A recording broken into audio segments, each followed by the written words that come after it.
রব্বিরহামহুমা কামা রব্বায়ানি সগীরা, রব্বিরহামহুমা কামা রব্বায়ানি সগীরা।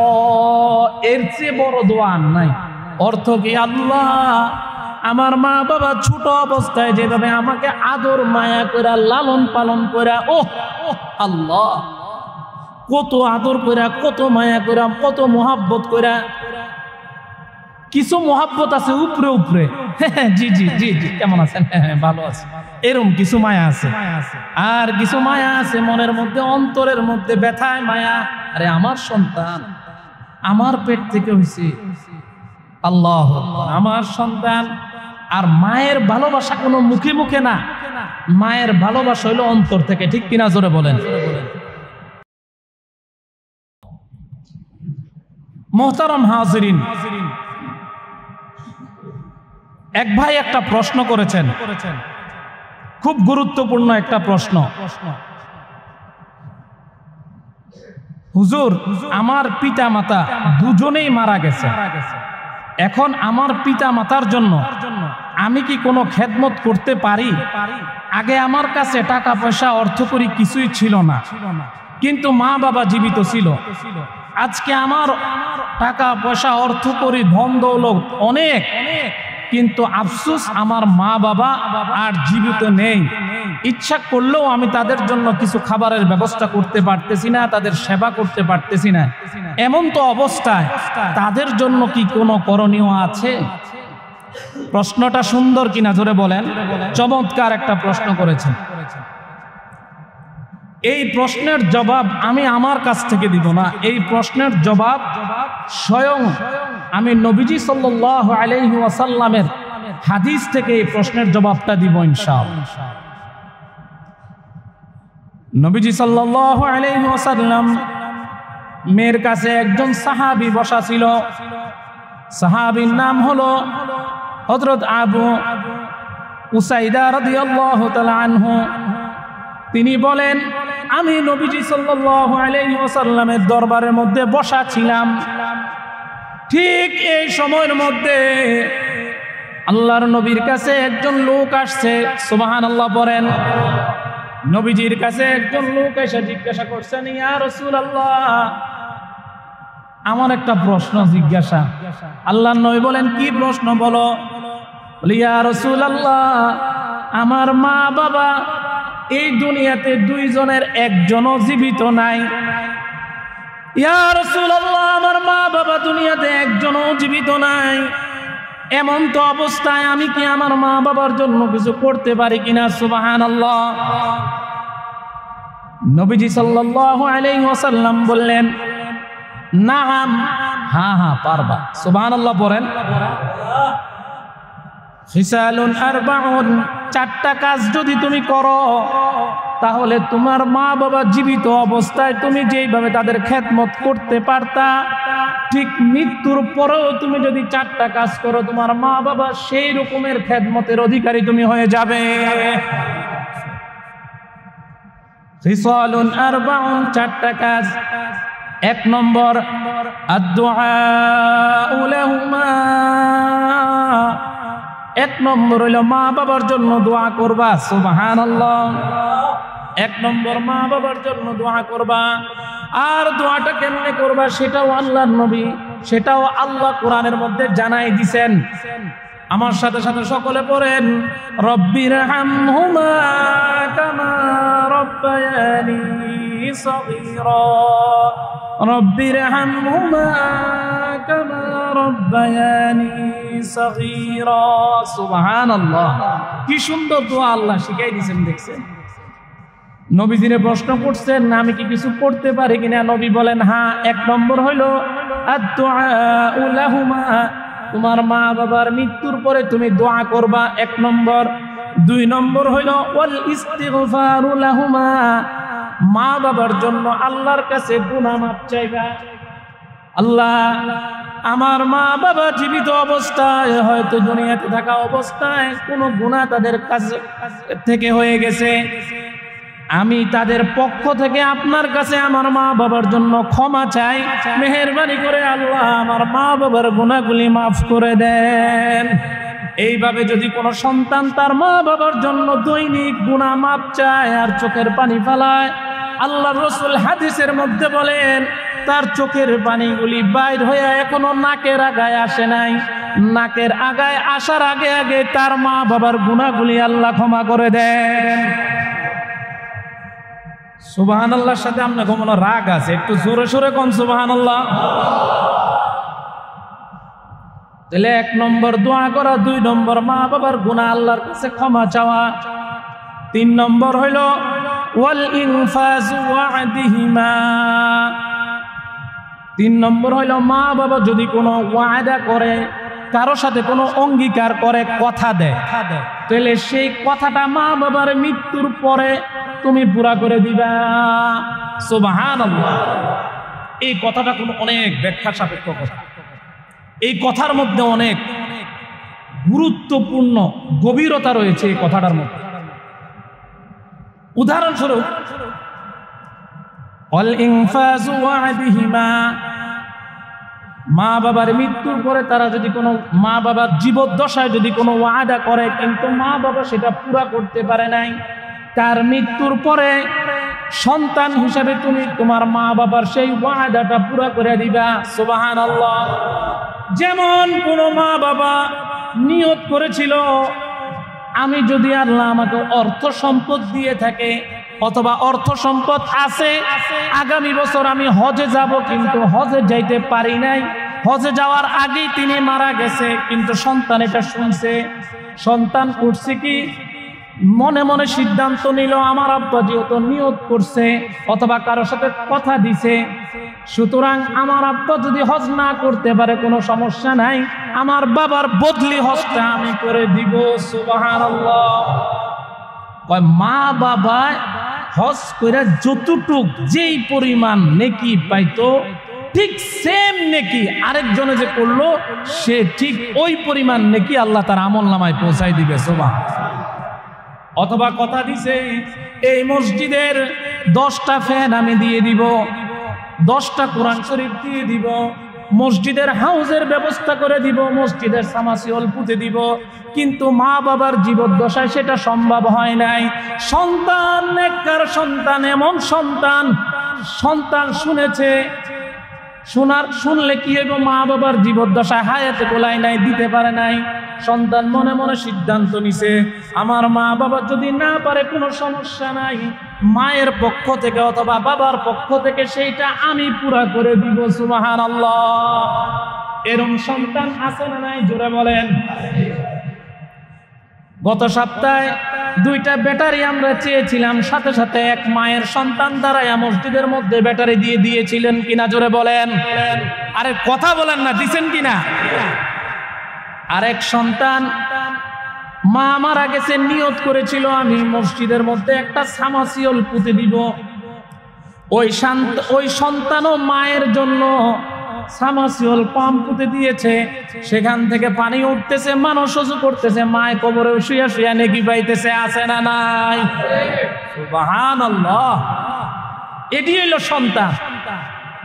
তাইলে নবীজি বলেন ওয়াল ইনফাজু ওয়া'দিহিমা, তোমার মা বাবা যদি কোনো ওয়াদা দিয়ে থাকে, কারোর সাথে কোনো অঙ্গীকার করে থাকে, কারোর প্রতিশ্রুতি দিয়ে থাকে যে এটা আমি করে দিব, এটা করে দিব, কিন্তু তার হায়াতে কুলায় নেই, সে মারা গেছে, তারপরে সন্তান হিসাবে তুমি সেটা করে দিয়েছ, তাহলে এই কইরা দেওয়াটার কারণে তুমিও তোমার মা বাবার খেদমত বুঝার সন্তান, নেককার সন্তানে পরিণত হয়েছ। গেল কয়টা? 3টা। এরপরে 4 নম্বর হইল ওয়াসিলাতুর রাহিমাল্লাতী লা রাহিমা ইল্লা মিন ক্বাবলিহা, পিতা মাতার বন্ধুদের সাথে ভালো আচরণ করা। আমার আব্বা এই লোকটার সাথে চলতো, আমার মা এই মহিলাটার সাথে চলতো, কথাবার্তা বলতো, একসাথে পান খাইতো, চলতো, একসাথে হজে গেছে, একসাথে চরমনায় গেছে, একসাথে আল্লাহর রাস্তায় গেছে, একসাথে বিভিন্ন জায়গায় গেছে, সফর করেছে, দিনের কাজে গিয়েছে, একসাথে চলাফেরা করত। কিন্তু এখন আর আমার বাবা নাই। আল্লাহর নবী বলেন, ওই অবস্থায় তুমি যদি তোমার বাবার বন্ধুদের সাথে, মায়ের বন্ধুদের সাথে ভালো ব্যবহার করো, সুসম্পর্ক রাখো, তাহলেও তুমি নেককার সন্তানদের অন্তর্ভুক্ত হয়ে যাবা। কত বড় কথা চিন্তা করছেন। আল্লাহর নবীর একজন জলিল কদর সাহাবী, উনিও আশারায়ে মুবাশশারা, হযরত ওমর রাদিয়াল্লাহু তাআলা আনহু। সুবহানাল্লাহ পড়েন, সুবহানাল্লাহ, গায়ের পশম দাঁড়ায় যায়। হযরত ওমর রাদিয়াল্লাহু তাআলা আনহু এত বড় একজন সাহাবী, এত বড় একজন সাহাবী, আল্লাহর নবী কইতেছেন, আমার পরে যদি দুনিয়াতে কোনো ব্যক্তি নবী হওয়ার যদি সিরিয়াল থাকতো, লাউ কানা বা'দি নাবিয়্যান লাকানা উমর, আমার পরে যদি নবী হওয়ার কোনো সিরিয়াল থাকতো তাহলে উমর নবী হইতো। সুবহানাল্লাহ, কেমন ব্যক্তি, আল্লাহর নবীর কথা। এই ওমর রাদিয়াল্লাহু তাআলা আনহু একবার মসজিদের এক বেদুইন গ্রাম্য একজন লোকরে দেখা হযরত ওমর রাদিয়াল্লাহু তাআলা আনহু দাঁড়ায় গেছে। শুধু দাঁড়ায় গেছে এমন না, দাঁড়ায় তার কাছে গেছে, নিজের পাগড়িটা খুললা তার মাথার মধ্যে দিছে, নিজে যেই জায়গাটার মধ্যে বসতো ওই জায়গাটার মধ্যে তারে সুন্দর করে আদবের সাথে, সম্মানের সাথে বসাইছে। সুবহানাল্লাহ। লোকের সাহাবী জিজ্ঞাসা করলেন, ও আমিরুল মুমিনিন, একজন গ্রাম্য লোকরে সামান্য সম্মান করলে গ্রামের মানুষ খুশি হয়ে যায়, কিন্তু আপনি এই গ্রাম্য লোকটারে এত সম্মান কেন করলেন? ওমর রাদিয়াল্লাহু তাআলা আনহু ওই দিন একটা ইতিহাস শ্রেষ্ঠ জবাব দিয়েছিলেন। ওমর বলেন, আরে এই বেদুইন লোকটাকে আমি দেখেছি আমার বাবার সাথে চলাফেরা করতে। সুবহানাল্লাহ, আমার বাবার সাথে চলতে দেখেছি, সেই জন্য আমি নিজের পাগড়িটা খুলে তার মাথার মধ্যে দিয়ে দিয়েছি। সুবহানাল্লাহ, আমার আব্বা যার সাথে চলছে, আমার বাবার সম্মান যেমন, আমার বাবার বন্ধুর সম্মানও তেমন। সুবহানাল্লাহ। ওমর রাদিয়াল্লাহু তাআলা আনহুর মতো একজন সাহাবী, একজন বেদুইন গ্রামের লোকের লগের সাহাবী, গ্রামের মানুষরা সামান্য একটু সম্মান দেখাইলে এরা সন্তুষ্ট হয়ে যায়, এত বেশি দরকার ছিল না। ওমর বলতেছে, জানো উনি কে?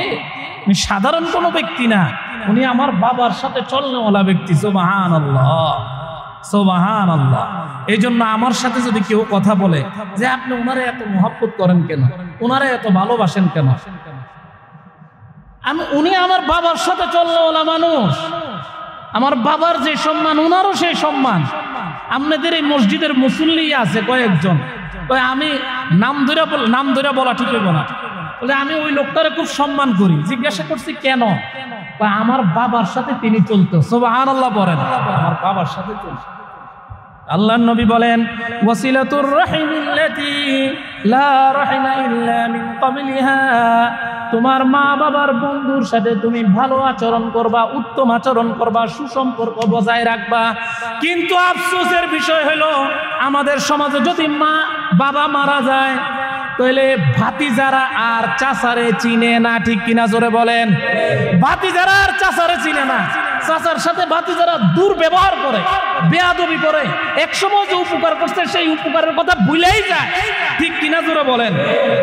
আরে বেটা, হাদিসে আছে আম্মুর রাজুল সিনহু আবি, চাচা বাপের মতো। সুবহানাল্লাহ কোন।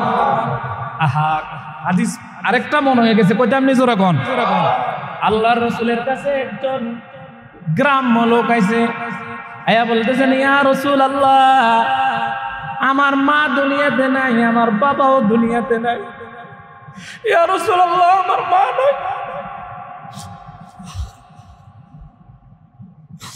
আল্লাহ রসুলের কাছে বলতেছে, ইয়া রাসূলুল্লাহ, আমার মা নাই। আল্লাহ রসুল বলতেছেন, তোমার মা নাই কি হয়েছে, তোমার কি খালা আসেনি? বলে, হ্যাঁ ইয়া রাসূলুল্লাহ, আমার খালা আছে। আল্লাহ রসুল বলছেন,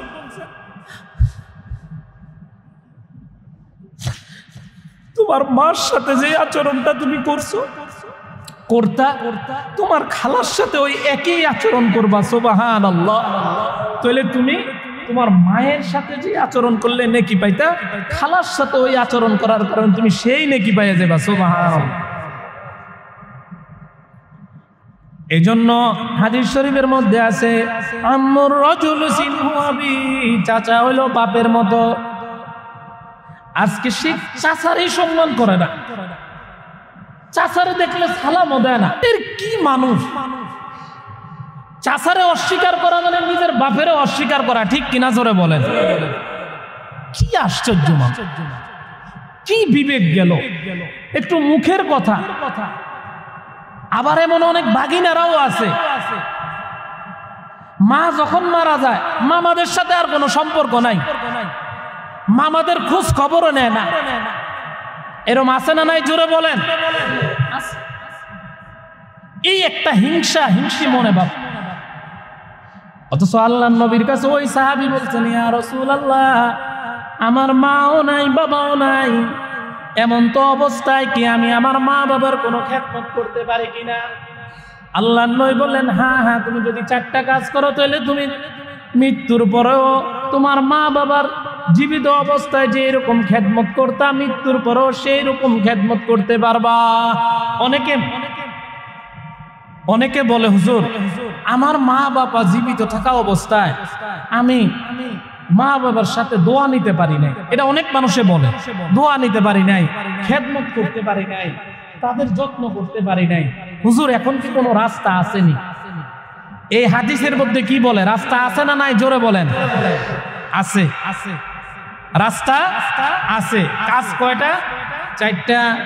একটা হইল মা বাবার জন্য দোয়া করা। দোয়াটা কি? যেটা আল্লাহ শিখাই দিয়ে গেছে, রব্বির হামহুমা কামা রব্বায়ানি সগীরা, রব্বির হামহুমা কামা রব্বায়ানি সগীরা। এর চেয়ে বড় দোয়া নাই। অর্থ কি? আল্লাহ আমার মা বাবা ছোট অবস্থায় যেভাবে আমাকে আদর মায়া করে লালন পালন করে, ওহ আল্লাহ কত আদর কইরা, কত মায়া কইরা, কত মোহাব্বত কইরা। কিছু মোহাব্বত আছে উপরে উপরে, জি জি জি জি, কেমন আছেন? ভালো আছে, এরকম কিছু মায়া আছে। আর কিছু মায়া আছে মনের মধ্যে, অন্তরের মধ্যে ব্যথায় মায়া। আরে আমার সন্তান আমার পেট থেকে হইছে, আল্লাহ আমার সন্তান। আর মায়ের ভালোবাসা কোনো মুখে মুখে না, মায়ের ভালোবাসা হইলো অন্তর থেকে, ঠিক কিনা জোরে বলেন? এজন্য আল্লাহ দোয়া শিখাই দিয়েছেন, তোমার মা বাবার মৃত্যুর পরে তুমি এই দোয়া পড়ো, রব্বির হামহুমা কামা রব্বায়ানি সগীরা। অর্থ হইল, আল্লাহ আমি জীবিত অবস্থায় আমার মা বাবা যেভাবে আমাকে আদর মায়া সোহাগ করে লালন পালন করেছে, আল্লাহ কবরের জগতে জানি না আমার মা বাবা কি অবস্থায় আছে, ঠিক আমাকে ছোটবেলায় যেইভাবে আদর মায়া করে পালছে, আমার মা বাবাকেও কবরের মধ্যে আপনি সেইভাবে রাখিয়েন। সুবহানাল্লাহ, সুবহান। তাহলে আমরা এই আমলটা করতে পারি তো ইনশাআল্লাহ? আরো জোরে বলেন, করতে পারি কিনা? অন্য এক হাদিসের মধ্যে হযরত আবু হুরায়রা রাদিয়াল্লাহু তাআলা আনহু বলেন, জান্নাতের মধ্যে যখন সমস্ত মানুষ জান্নাতে চলে যাবে, জান্নাতীরা, জান্নাতের এক শ্রেণীর মানুষ আল্লাহর কাছে যায় বলবে, ও আল্লাহ আমাদেরকে যেই জান্নাত দিয়েছেন, যেই নেয়ামত দিয়েছেন, যেই সওয়াব দিয়েছেন, এগুলি তো আল্লাহ আমরা দুনিয়াতে থাকতে করি নাই। আল্লাহ করি নাই, এটা কি আমার? এই নেয়ামত আমার, এই জান্নাত আমার, এত নেয়ামত এগুলি আমার। সে আশ্চর্য হয়ে আল্লাহরে বলবে। এবার আল্লাহ একটা জবাব দিবেন, জবাবটা শুনতে রাজি আছেন কিনা জোরে বলেন? হাদিস শরীফের মধ্যে নবীজি বলেন, ইন্নাল্লাহা আযজা ওয়া জাল্লা লা ইয়ারফা'ু আদ-দারাজাতা লি'আবদিস সালিহি ফিল জান্নাহ ফায়াকুলু ইয়া রাব্বি আন্না লিহাযিহি ফায়াকুলু রাব্বি ইস্তিগফারি ওয়ালাদিকা লাকা। আল্লাহ বলেন, ও জান্নাতীরা তোমরা শোনো, তোমরা যে দুনিয়ার থেকে মৃত্যুবরণ করে চলে এসেছিলে, আর দুনিয়াতে যে নেককার সন্তানগুলা রেখে এসেছিলে, ওই সন্তানগুলি তোমাদের জন্য দোয়া করেছিল, তোমাদের গুনাহ মাফ চেয়েছিল, তারা ইস্তেগফার করেছে, তোমাদের জন্য ক্ষমা চেয়েছে। এর বিনিময়ে আমি আল্লাহ তোমাদের জন্য এত শত নেয়ামতের ব্যবস্থা করে রেখেছি। তাহলে মা বাপ মারা যাওয়ার পরে আমরা এই 4টা কাজ করব ইনশাআল্লাহ। আরেকটা কাজ হলো প্রত্যেক শুক্রবারে কবর জিয়ারত করব। প্রত্যেক শুক্রবারে এটা একটা নিয়ম বানায় নিবেন। প্রত্যেক শুক্রবারে মা বাবার কবর জিয়ারত করা এটা নেককার সন্তানদের আলামত। আহা আহা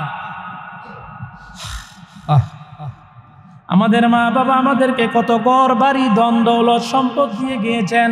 যদি আমাদের মা বাবা আমাদেরকে এত লালন পালন না করে সম্পদের মালিক না বানায় যাইতেন, তাইলে আজকে আর আমরা সম্পদের মালিক হিসাবে দাবি করতে পারতাম না, ঠিক কিনা? আজকে আমাদের মা বাবা অন্ধকার কবরে শুয়ে রয়েছে। এমনও সন্তান আছে বছরে একবার যায় না। আহা আহা প্রত্যেক শুক্রবারে কবরে যাবেন, কবরস্থানে যাবেন, এটা বহুত বড় আলম, বহুত বড় আমল।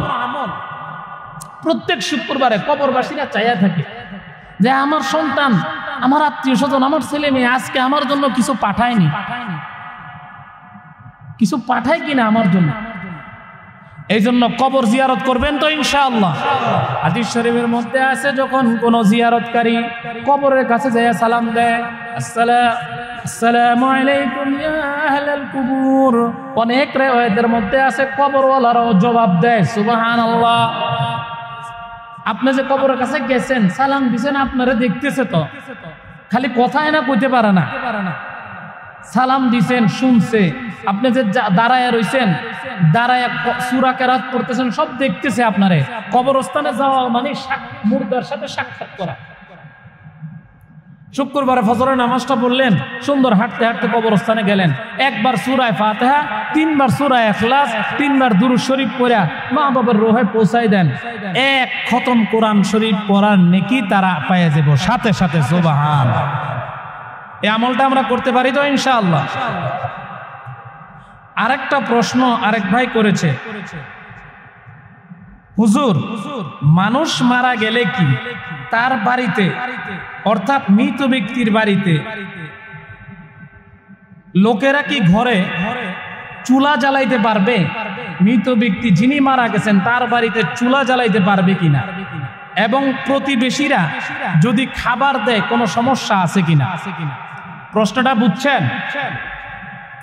একটা সুন্দর প্রশ্ন। প্রথমে তো যে ঘরের মধ্যে মানুষ মারা যায় সেই ঘরের লোকেরা, ইসলাম কত সুন্দর দেখেন, আমাদের নবীর আদর্শ কত সুন্দর। নবীজি বলেন যদি কোনো ঘরে কোনো লোক মারা যায় 3 দিন পর্যন্ত যাতে তার ঘরের মধ্যে কোনো চুলা জ্বালানো না লাগে সেই ব্যবস্থাটা তোমরা করবা। কারণ যার ঘরের লোক মারা গেছে, হয়তো বাপ মারা গেছে, সন্তান মারা গেছে, মা মারা গেছে, যে কেউ মারা গেছে, স্বামী মারা গেছে, তাহলে তো সে তো ব্যথিত, সে তো শোক আহত। তার এই বিচ্ছেদের ব্যথায় সে খাবার দাবার সব ছেড়ে দিয়ে শোকে কাতর হয়ে গেছে। এই জন্য তোমরা করবা কি, তাদের বাড়িতে খাবার পৌঁছাইবা, তাদের সাথে সৌজন্যমূলক কথাবার্তা বলবো। সুবহানাল্লাহ। কথাবার্তা বলবা, তাদের শোকে শোক আহত হবা। কথা বুঝে আসছে? আবার শোক আহত হইতে যাইয়া গ্রামের 7-8 জন বেটি মিললে একসাথে মা গো বাপ গো বুক থাপড়ায় মা, এরকম কিন্তু করা যাবে, এটা নিষেধ। এটার মাতম কয়, এটা নিষেধ। তাদের বাসায় খাবার পৌঁছাইবা, তাদেরকে সান্ত্বনা দিবা, সান্ত্বনার বাণী শোনাইবা, এটা সুন্নত। সুবহানাল্লাহ। হ্যাঁ, আরেকটা এই হলো একটা প্রশ্ন, খাবার দেওয়ার ব্যাপারে কোনো সমস্যা নাই। কয়দিন? 3 দিন। কয়দিন? 3 দিন। আরেকটা হইলো যদি কোনো গ্রামে এরকম কোনো প্রচলন না থাকে, বাঘ এখানে ভাড়া থাকে, এরকম অপরিচিত, এমন তো অবস্থায় যদি ঘরের মানুষ চুলা জ্বালায় কোনো সমস্যা নাই। অথবা কেউ যদি ঘরের লোক মারা গেছে এরা চুলা জ্বালায় রান্না বাড়া করতে চায়, কোনো সমস্যা নাই, নিষেধও নাই। কিন্তু আশেপাশের আত্মীয় স্বজন লোকেরা, প্রতিবেশীরা দেওয়াটা এটাই উত্তম। ঠিক আছে তো? মাসালা পরিষ্কার। এই জন্য আমরা এই বিষয়টা খেয়াল রাখবো ইনশাআল্লাহ। আল্লাহ তাআলা আমাদেরকে যে কথাগুলি বললাম সেই কথাগুলোর উপর আমল করার তৌফিক দান করুক। সকলে বলি আমিন।